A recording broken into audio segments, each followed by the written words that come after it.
All right, time for sports. Mira's here with some rugby news and more. Mira. Yeah, exciting rugby news, Hudson. There are exactly 121 days until the Rugby World Cup Sevens tournament kicks off in Russia.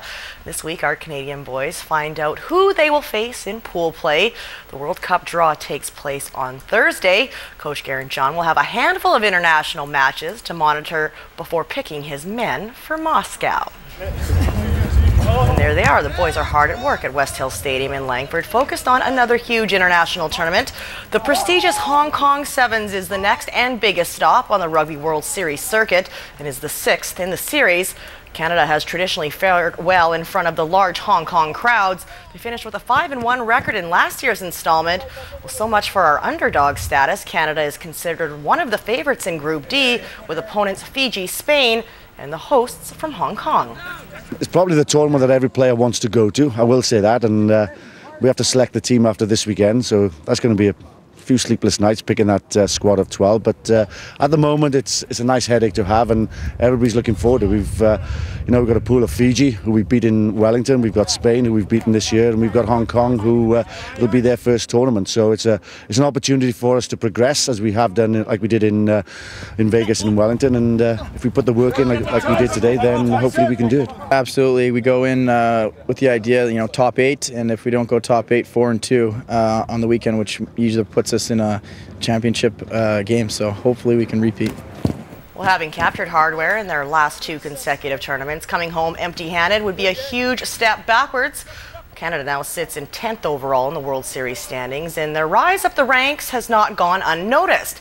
Rugby Canada is receiving a substantial financial boost from Own the Podium in an effort to see our 7 athletes on the podium in Rio 2016 when the sport makes its Olympic debut. We've advertised now for a full-time medic with the team, which we didn't have before. Another strength and conditioning coach with the team, which we haven't had before, and all the off-field support that the players don't get. They're actually going for lunch, so something that they get to eat. They get to eat as well. So we've got to make sure their nutrition is good as well. So those little things sort of obviously makes training a little bit better, improves the players, and prepares them for these tournaments. Well, after Roberto Luongo got lit up for 8 goals in Motown, it probably surprises no one that Canucks head coach Alain Vigneault has decided to give Corey Schneider the nod in net for tonight's game against the Phoenix Coyotes. The Canucks haven't won at home in their past 2 attempts, and the Yotes come in riding a 2-game losing skid and are expected to be ready to show their teeth. Could you imagine seeing a little hockey game played at New BC Place Stadium? Well, it could be coming. There are reports that the NHL is looking into doing multiple outdoor games in 2014 as a way to make up for revenue lost during the lockout. Yankee Stadium and Dodger Stadium are also said to be considerations, as is BC Place, or a return to Edmonton's Commonwealth Stadium. But the first order of outdoor hockey business will be to see the Toronto Maple Leafs and the Detroit Red Wings play the game that was cancelled on January 1st, but no date has been announced yet. The Saanich Braves are just 60 minutes away from advancing to the semifinals in the Vancouver Island Junior Hockey League. They take a 3-1 stranglehold into their series tonight, Game 4 against the West Shore Wolves. That puck drops at 7:30. Highlights with Jordan Cunningham at 11.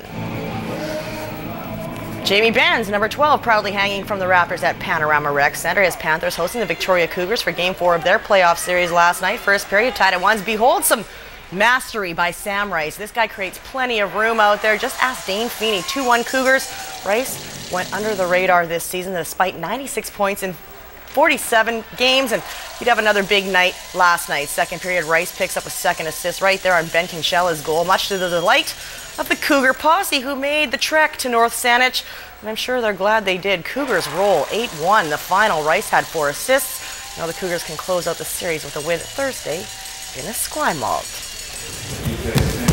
Well, it's nice for a young fighter to have a sparring partner who's always ready and willing. It's even better when that guy happens to be your twin brother and pushes you every day. That is the case for Peter and Paul Aquino, who train out of Island MMA. They're also the best high school wrestlers on the island, facing each other in the island final on the weekend. Well, Peter got the better of Paul, but at BC's this weekend, we could very well see a rematch. They're definitely lucky in the sense that they always have somebody to train with. They always have somebody to drill with. Funny enough, I used to actually wish that I had a twin brother, because I would have always had somebody to be developing my skills with. You have someone to train with every day, right? Every day of your life, and it's just you got to motivate each other and stuff, and just learn new techniques with each other. Planning to enter MMA when I grow a bit older, so I'm just practicing kickboxing, boxing, jiu-jitsu, wrestling. I'm trying to learn every aspect of the game. There's still a lot to learn, but that's why I'm coming every day to train. The IOC's decision to drop wrestling from the Olympics is tough news for any young wrestler. For the Aquinos, wrestling is only part of their arsenal, and it won't stop them from hitting the mat just as hard. For sure, wrestling's been around since, you know, like long time. It's disappointing to hear that they're taking it out. I think they should try finding a way to argue it back and try keeping the Olympics and stuff. How do you tell these guys apart? Peter on the right is a little more of like a technical striker. Paul is a little more of a brawler when they're kickboxing.